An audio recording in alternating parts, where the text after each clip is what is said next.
Bapa, di dalam nama Yesus kami bersyukur untuk hari yang baru yang Engkau jadikan buat setiap kami.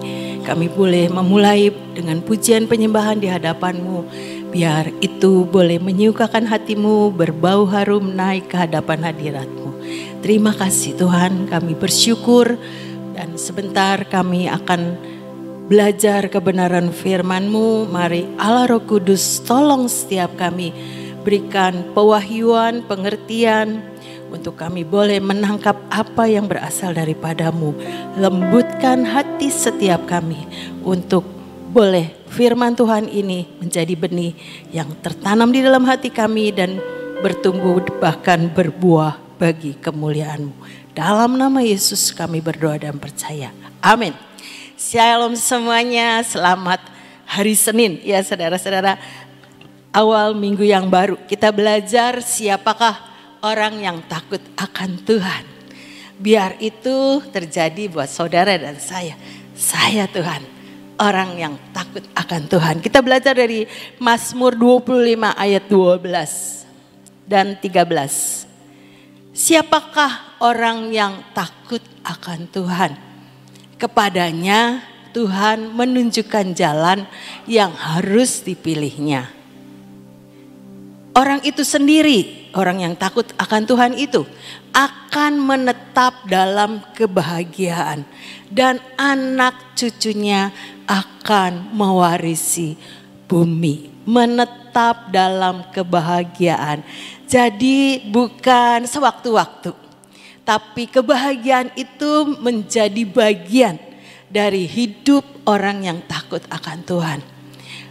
Bahkan untuk anak cucunya diberkati oleh Tuhan.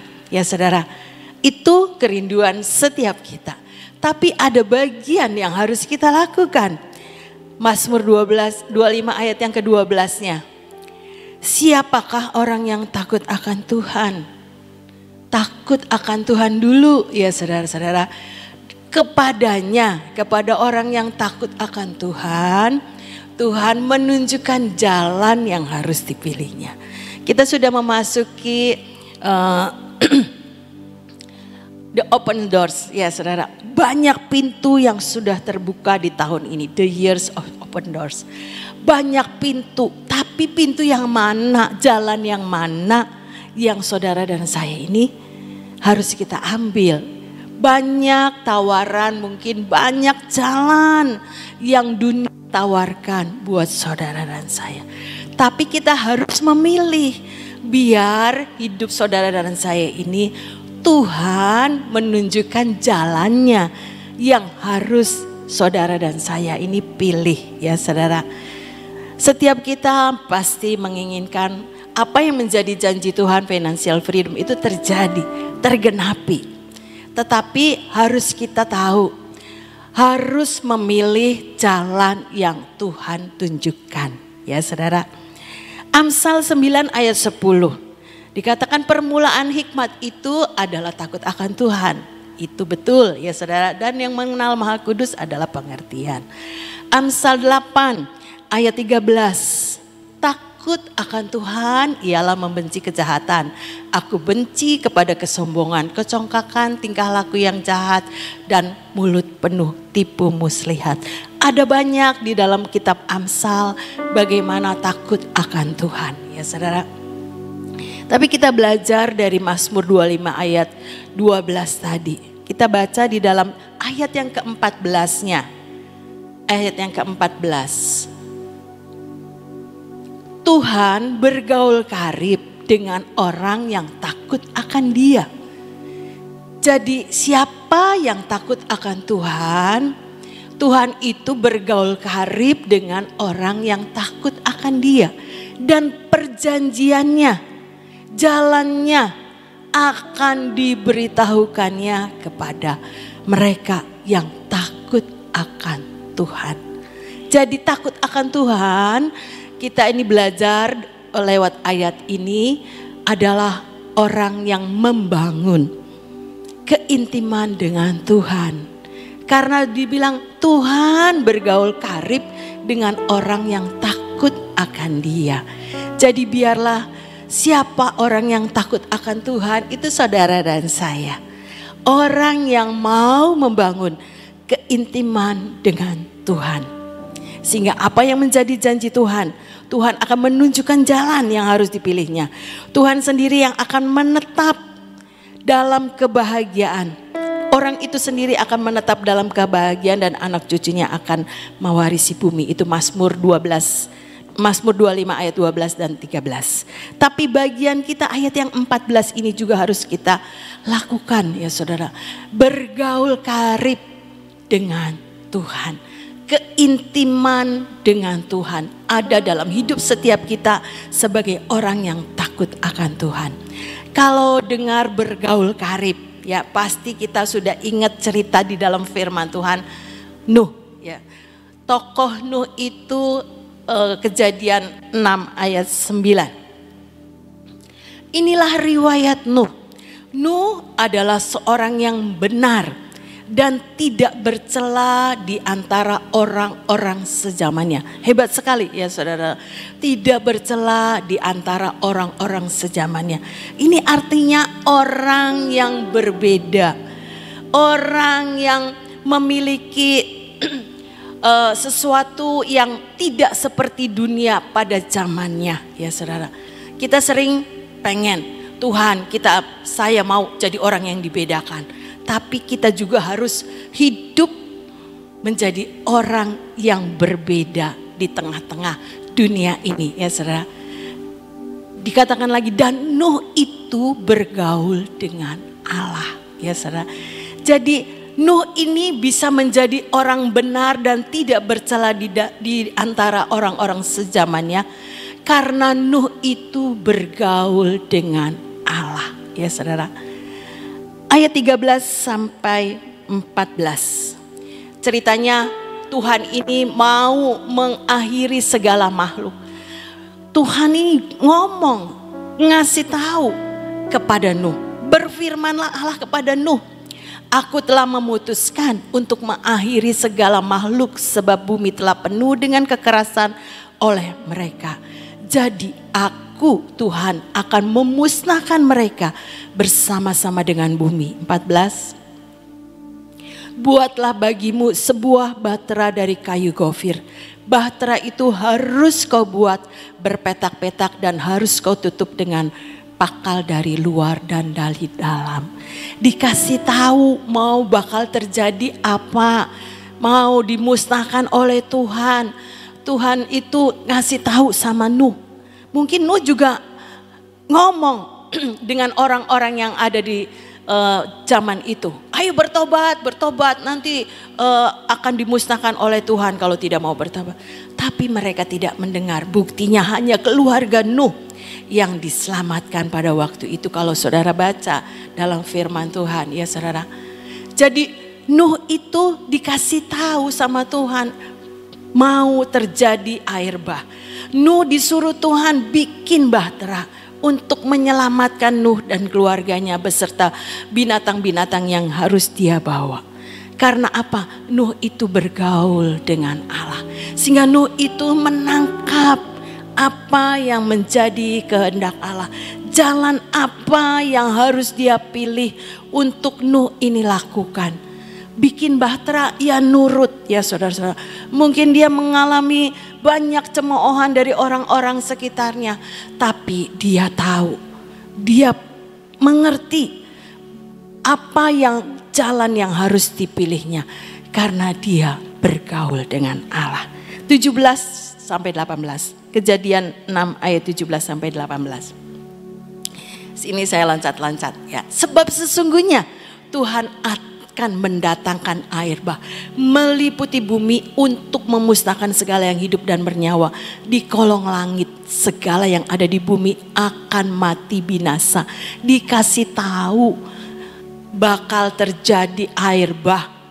Nuh itu dikasih tahu sama Tuhan. Ayat 18. Tetapi dengan engkau, dengan Nuh, aku akan mengadakan perjanjianku dan engkau akan masuk ke dalam bahtera itu, engkau bersama-sama dengan anak-anakmu dan istrimu dan istri anak-anakmu.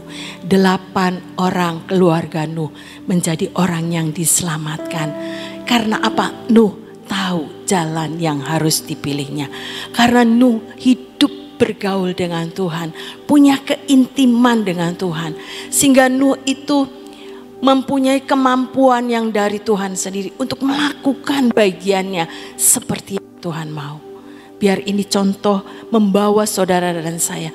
Bahkan di dalam Kejadian 7 ayat 1 dikatakan bahwa Nuh itu kulihat benar di hadapanku di antara orang sejamannya.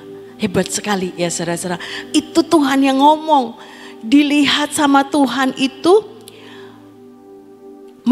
Ini dibaca. Lalu berfirmanlah Tuhan kepada Nuh, masuklah ke dalam bahtera itu, engkau dan seisi rumahmu. Sebab engkaulah Nuh itu yang kulihat benar di hadapanku di antara orang sejamannya. Tuhan yang menilai, lihat benar di hadapanku di antara orang sejamannya. Ini adalah orang yang berbeda ya saudara. Karena dia tahu bergaul dengan Tuhan, punya keintiman dengan Tuhan, sehingga Nuh itu tidak salah jalan, tapi memilih jalan yang Tuhan tunjukkan buat Nuh, sehingga ujungnya keluarga Nuh menjadi orang yang diselamatkan pada waktu itu. Ya saudara, kita belajar lagi dari Daud. Daud ketika dia menghadapi orang-orang Filistin, 1 Tawari 14 ayat 10 sampai 12. Ketika Daud itu menghadapi orang Filistin, dikatakan bahwa ayat 10, bertanyalah Daud kepada Allah, apakah aku harus maju melawan orang Filistin itu, dan akan kau serahkankah mereka ke dalam tanganku? Tuhan menjawab, majulah, aku akan menyerahkan mereka ke dalam tanganmu. Tanya sama Tuhan. Karena apa? Nuh punya keintiman dengan Tuhan. Tidak sembarangan ambil jalan yang harus dia pilih. Tapi dikatakan bertanyalah Daud kepada Allah. Gimana nih Tuhan? Ada orang Filistin. Harus diserang atau harus kita mundur? Atau bagaimana ini Tuhan? Tuhan bilang maju. Aku akan menyerahkan mereka ke dalam tanganmu. Dapat jaminan ya saudara-saudara. Ketika Daud ini bertanya kepada Tuhan. 11. Lalu majulah ia ke Baal Perasim dan Daud memukul mereka kalah di sana. Berkatalah Daud, Allah telah menerobos musuhku dengan perantaraanku seperti air menerobos. Sebab itu orang menamakan tempat itu Baal Perasim. Jadi Tuhan yang membuat jalan untuk Daud ini mengerti apa yang dia harus lakukan. Suruh maju, dia maju. Dan Daud bilang, Allah telah menerobos musuhku dengan perantaraanku seperti air menerobos.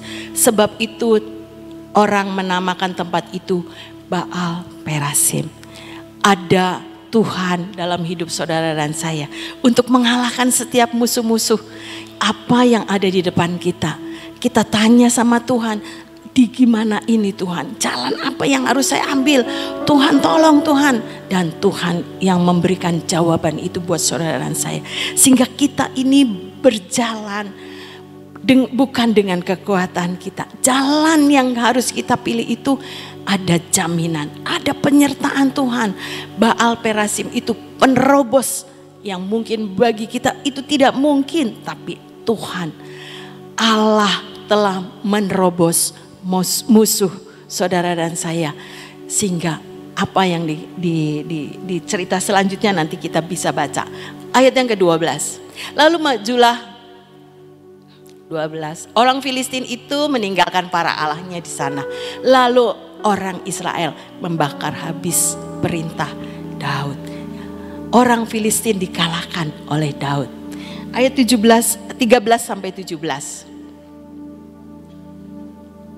Ketika orang Filistin menyerbu sekali lagi, ada lagi serangan orang Filistin menyerbu sekali lagi di lembah itu. Maka bertanyalah lagi Daud kepada Allah. Tanya lagi ya saudara. Bukan dengan kekuatan Daud. Oh dulu Filistin sudah dikalahkan. Pastilah kalau saya serang lagi sekarang pasti Filistin kalah lagi. Tapi tidak. Alkitab bilang bertanyalah lagi Daud kepada Allah. Lalu Allah menjawab, janganlah maju di belakang mereka, tapi buatlah gerakan lingkaran terhadap mereka, sehingga engkau dapat menyerang mereka dari jurusan pohon-pohon kertau. Dikasih tahu jalannya sama Tuhan ya saudara. Dan bila engkau mendengar bunyi derap langkah di puncak pohon-pohon kertau itu, maka haruslah engkau keluar bertempur bersama Allah telah keluar berperang di depanmu untuk memukul kalah tentara orang Israel. Sekali lagi, Allah yang berperang di depanmu untuk memukul kalah tentara orang Filistin. Apa yang menjadi musuh kita ya saudara, untuk kita bisa menjadi masuk ke jalan yang harus kita pilih. Allah penerobos itu berjalan di depan saudara dan saya. Terus dikatakan, dan Daud berbuat seperti yang diperintahkan Allah kepadanya. Maka mereka memukul kalah tentara orang Filistin mulai dari Gibeon sampai Geser. Ya saudara, ini yang dilakukan Daud. Daud bertanya sama Tuhan, jalan apa yang harus dia ambil. Dan Tuhan sendiri yang berperang untuk mengalahkan semua orang Filistin. Ini menjadi pembelajaran buat saudara dan saya. Jadi kita harus punya keintiman dengan Tuhan sebagai orang yang takut akan Tuhan. Mazmur 112 ayat 1 dan sampai 3. Haleluya, berbahagialah orang yang takut akan Tuhan. Berbahagia saudara, kepengen saudara dan saya jadi orang yang berbahagia. Syaratnya orang yang takut akan Tuhan. Ini jaminan, ini firman, ini janji ketetapan Tuhan. Berbahagialah orang yang takut akan Tuhan. Bagian saudara dan saya menjadi orang yang takut akan Tuhan. Yang sangat suka kepada segala perintahnya. Bukan cuma punya keintiman, tapi punya ketaatan di dalam perintah Tuhan. Melakukan perintah Tuhan. Ayat selanjutnya. Anak cucunya akan perkasa di bumi. Perkasa menjadi orang-orang yang punya perkasa itu gagah ya saudara. Punya kemenangan. Anak cucunya itu dijamin sama Tuhan. Bukan cuma kitanya, tapi sampai anak cucunya akan perkasa di bumi. Angkatan orang benar akan diberkati. Sehingga kita termasuk menjadi angkatan orang benar yang akan diberkati. Seperti Nuh, kulihat sebagai orang benar pada zamannya.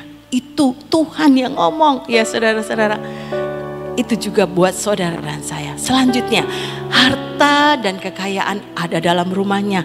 Ada pemeliharaan Tuhan dalam hidup saudara dan saya. Kebajikannya tetap untuk selamanya. Amin ya saudara. Jadi bagian saudara dan saya, hiduplah sebagai orang yang takut akan Tuhan. Takut akan Tuhan itu membangun keintiman sama Tuhan. Seperti Daud terus tanya, jalan apa yang harus saya ambil, bagaimana Tuhan, gimana caranya, bagaimana ini musuh ini harus diapain. Itu ya saudara. Karena apa? Karena kita punya kedekatan dengan Tuhan. Bukan sebagai kita orang percaya, wis Tuhan yang jamin. Tidak begitu ya saudara. Alkitab yang ngajarin. Mazmur 25 ayat yang ke-14 tadi. Balik lagi. Mazmur 25 ayat yang ke-14. Tuhan bergaul karib dengan orang yang takut akan Dia. Dan perjanjiannya diberitahukannya kepada mereka, ya saudara. Seperti kepada Nuh dan Daud dikasih tahu perjanjiannya, nih bumi akan dimusnahkan, nih kamu harus buat bahtera, nanti keluarganya diselamatkan, nih kamu maju nanti musuh dapat dikalahkan. Itu ya saudara, perjanjiannya itu diberitahukannya. Tapi bagian saudara dan saya, ayo bangun keintiman dengan Tuhan sebagai orang yang takut akan Dia. Lewat kebenaran firman, lewat setiap khotbah-khotbah yang disampaikan, kita ambil ya saudara-saudara, untuk kita ini terus membangun roh kita, manusia batiniah kita, untuk terus mau diperbaharui dari hari ke hari oleh roh Tuhan ya saudara. Pengkhotbah 12 ayat 13 ini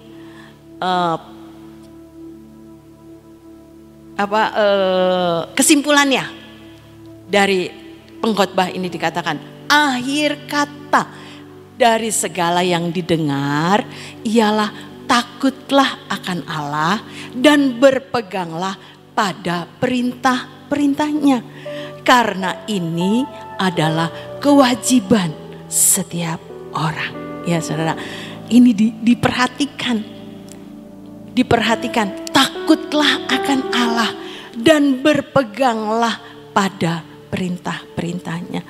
Bagaimana kita tahu perintah-perintah? Kalau tidak baca Alkitab, kalau tidak kita mendengar firman. Berpeganglah bagian saudara dan saya, takut akan Allah, punya keintiman dengan Tuhan, dan juga berjalan seperti yang Tuhan mau lewat perintah-perintahnya. Punya ketaatan, punya roh penundukan diri, punya hati yang hineni. Wah, banyak ya saudara. Untuk kita ikut Tuhan itu harus kita mengerti apa yang Alkitab ajarkan.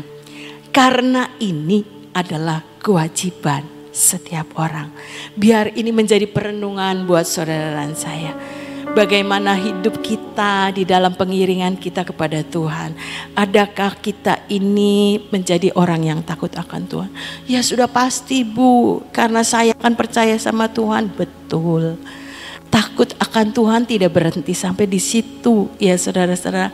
Seperti yang Tuhan sudah ajarkan tadi, Mazmur 25 ayat 14. Tuhan bergaul karib dengan orang yang takut akan Tuhan. Jadi bagian setiap kita, ayo bangun keintiman lebih lagi dengan Tuhan, supaya kita ini ngalami perjanjiannya itu diberitahukan kepada saudara dan saya, sehingga jalan yang kita pilih itu jalan yang Tuhan tunjukkan.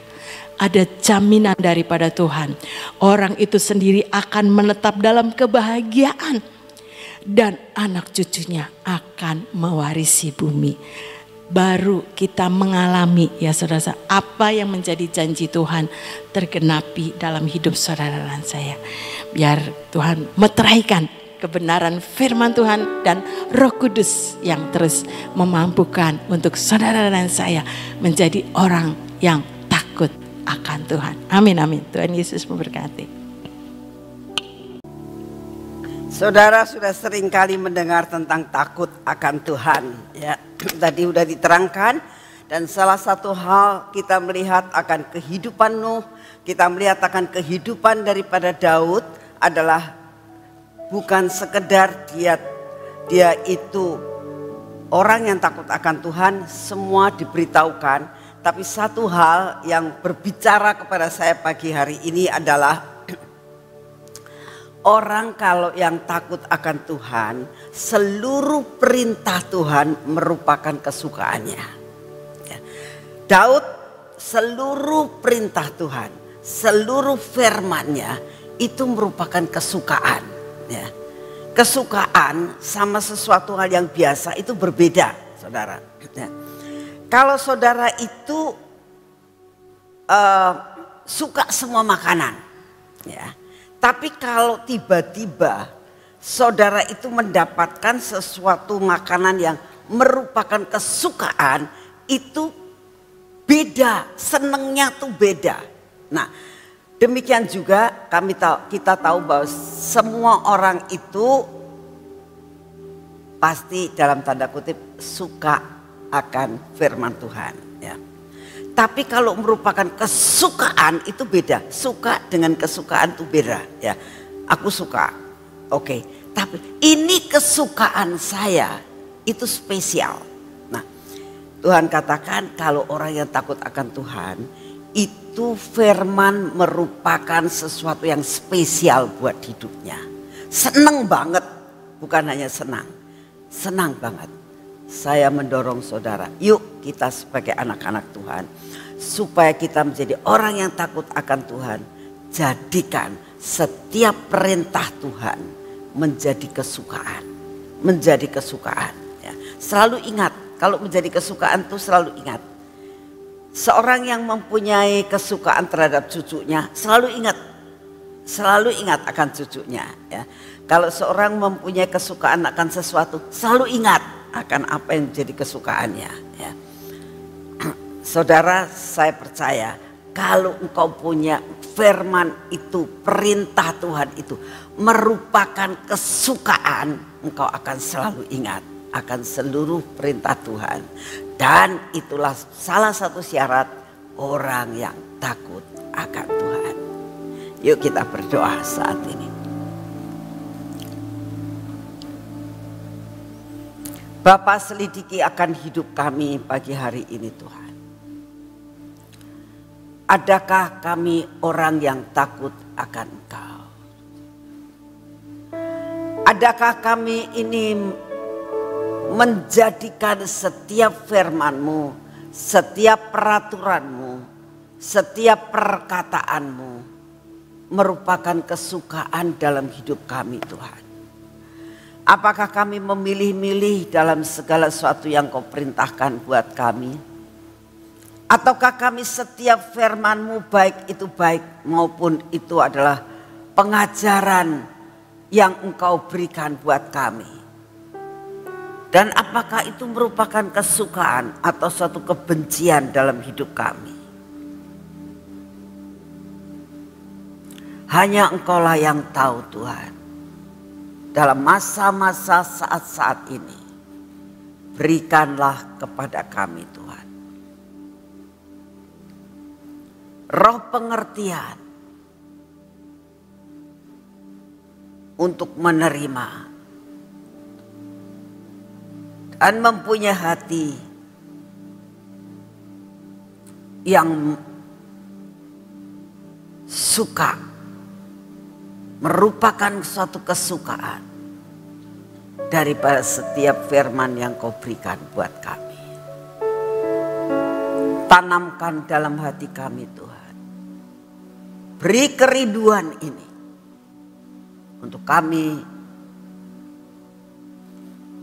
menyukai sesuatu yang lebih dari yang lain. Untuk setiap firman-firman. Terima kasih Bapak. Biarlah perenungan pada pagi hari ini terukir dalam hidup kami. Menjadi dasar dari segala sesuatu dalam hidup kami Bapak. Untuk menyukai firman-Mu melebihi daripada yang lain. Bapa, saat ini kami datang di hadapan-Mu, kami sedang berdoa saat ini untuk bangsa dan negara ini ya Tuhan. Kami minta anugerah-Mu turun Tuhan. Kami minta jikalau menurut pendapat-Mu baik, biarlah keadaan cuaca yang sangat panas ini Engkau memberikan hujan Tuhan. Terima kasih untuk semuanya. Biarlah kami menjadi orang-orang yang dibedakan. Perlindungan yang berasal daripada-Mu tidak akan pernah undur dari kami. Kami berdoa saat ini ya Tuhan. Tentang keadaan negara kami. Dalam persiapan sebentar untuk langsung masuk di dalam persiapan pemilu ini Tuhan. Kami minta Engkau yang akan mengendalikan keadaan politik negara kami Tuhan. Biarlah Engkau yang memilihkan seorang pemimpin yang menurut pendapatmu tepat dan cocok untuk bangsa ini. Sehingga meneruskan semua program yang ada yang sudah dicanangkan oleh pemerintahan kami. Kami berdoa juga untuk pemilihan setiap kepala daerah Tuhan. Dari kelurahan, kecamatan, wali kota, gubernur, Tuhan kami doakan. Biarlah pengganti-pengganti daripada setiap pemimpin-pemimpin kami yang lama. Engkau yang akan menentukan Tuhan. Kami berdoa untuk kepemimpinan di kota kami. Pemilihan camat, pemilihan kelurahan, pemilihan wali kota dan bupati. Kami doakan. Biarlah Engkau yang akan menentukan Tuhan. Memilih yang terbaik untuk memimpin kota ini. Terima kasih untuk semuanya. Kami percaya Tuhan bahwa Engkau akan melakukan yang terbaik buat kota kami. Sampai kepada kabupaten dan wilayah 3. Terima kasih untuk kasih setiamu ya Bapa. Engkau tahu Tuhan, biarlah kota kami menjadi kota yang menjadi kemajuan dan menjadi contoh yang luar biasa untuk kota-kota lain. Biarlah kota ini benar-benar menjadi kota Sion Tuhan. Dari tempat ini akan keluar pelita-pelita yang menerangi akan kota ini dan sekitarnya. Biarlah kota ini menjadi kota yang benar-benar, kota yang baik Tuhan. Kota yang mendatangkan berkat, kota yang dapat memberi makan bangsa-bangsa. Kami sangat merindukan Tuhan, Engkau memberkati kota ini menjadi kota yang benar-benar bersih, kota-kota yang benar-benar memancarkan kemuliaan-Mu. Karena ada anak-anak-Mu yang selalu berdoa setiap pagi di tempat ini. Engkau dengar doa kami ya Tuhan. Terima kasih untuk semuanya. Kami berdoa untuk sekolah terang bangsa. Engkau sudah menganugerahkan sekolah ini ya Tuhan. Biarlah anak-anak-Mu yang sudah masuk di dalam terang bangsa ini benar-benar dapat menerangi bangsa ini Tuhan. Dimanapun juga mereka berada. Anak-anak-Mu yang sekolah di terang bangsa, jadikan mereka pelita Tuhan.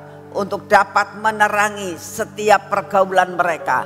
Dimanapun juga mereka berada, mereka tetap menjadi terang Tuhan. Terima kasih untuk kasih setiamu. Segala pujian, hormat, syukur kami naikkan di hadapan-Mu Tuhan. Kami percaya bahwa negara ini ada di dalam kendali yang daripada-Mu. Kami juga berdoa untuk apa yang kami dengar tentang peperangan antara Israel dan Palestina Tuhan. Kami hanya dapat menyerahkan semua kepada-Mu. Kami tahu Tuhan semua yang terjadi tidak lepas daripada pengetahuan-Mu Tuhan. Karena mereka sedang melakukan penggenapan demi penggenapan yang ada di dalam firman-Mu. Kami minta di dalam nama-Mu. Engkaulah yang mengendalikan segala-galanya. Engkaulah yang mengatur segala-galanya. Karena bumi ini Kau ciptakan. Setiap negara-negara dimanapun juga ada semua dalam pengetahuan-Mu. Terima kasih untuk kasih setiamu. Dan pagi hari ini kami minta kepada-Mu Tuhan daya tahan tubuh yang baru. Biarlah daya tahan tubuh ini membuat kami menjadi kuat dan sehat. Dalam nama Tuhan Yesus. Kami berdoa saat ini ya Tuhan. Biarlah Engkau mendengar doa kami. Karena kami mau masuk dalam pengurapan.